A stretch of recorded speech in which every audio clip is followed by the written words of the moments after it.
और देखिए, अखाड़ों में कहीं आचार्य महामंडलेश्वर होता है तो कहीं अड़ी महंत। लोकतांत्रिक व्यवस्था के तहत अखाड़ों के प्रमुख का न सिर्फ चुनाव होता है बल्कि गलती की सजा और माफी के लिए अखाड़ों की अपनी अदालत भी होती है। कैसे काम करती है अखाड़ों की अदालत और कैसे होता है चुनाव, आइए वो भी देख लेते हैं।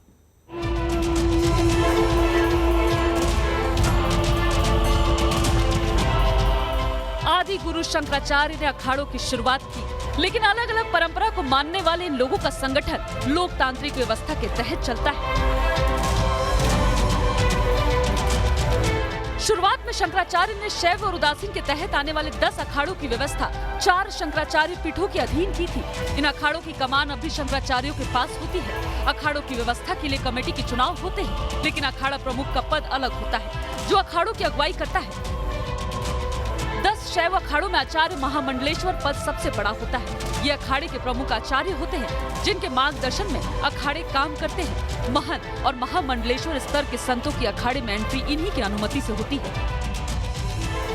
देखिए, भगवतपाद शंकराचार्य ने जो विधर्मियों का और बौद्ध धर्म का बहुत तेजी से हमारे सनातन धर्म का ह्रास हो रहा था और बौद्ध धर्म बहुत गति से इस पृथ्वी पे बढ़ रहा था, तो भगवतपाद शंकराचार्य का अवतार हुआ।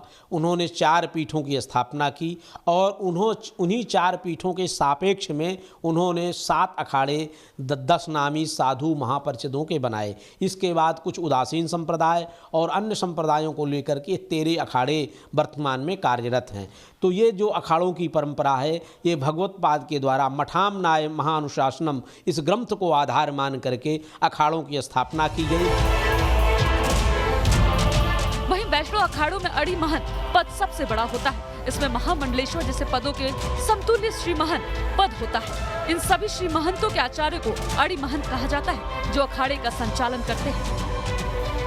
कुंभ में शामिल होने वाले सभी अखाड़े अपने अलग नियम और कानून से संचालित होते हैं। यहाँ जुर्म करने वाले साधुओं का अखाड़ा परिषद सजा देता है। छोटी सी गलती के बाद साधु को अखाड़े के कोतवाल के साथ गंगा में 5 से लेकर 108 डुबकी लगाने के लिए भेजा जाता है।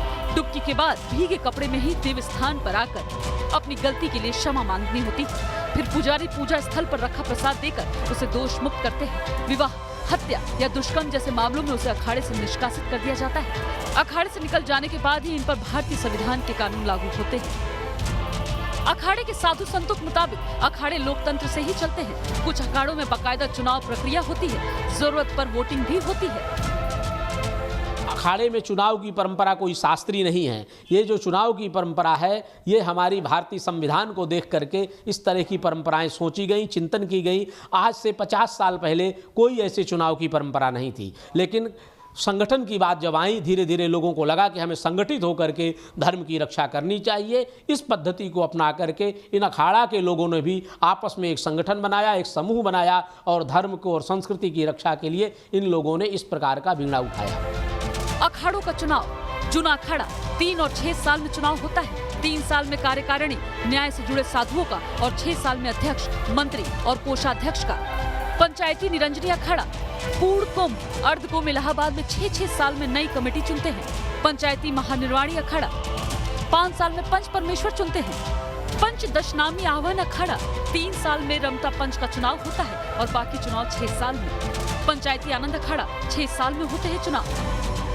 पंच अग्नि अखाड़ा 3 साल में चुनाव होता है। पंच रामनंदी निर्मोही अड़ी अखाड़ा 6 साल में चुनाव होता है। पंचायती बड़ा उदासीन अखाड़ा, पंच व्यवस्था नहीं, 4 महंत होते हैं जो आजीवन रहते हैं, रिटायर नहीं होते।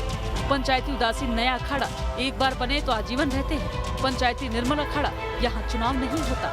पंच दिगंबर अड़ी अखाड़ा, यहाँ चुनाव नहीं होता है, एक बार ही चुनाव होता है। असमर्थता या विरोध होने पर पंच हटाते हैं। पंच रामनंदी निर्वाणी अड़ी अखाड़ा, एक बार चुने जाने पर आजीवन या जब तक असमर्थ न हो जाए। TV news nation.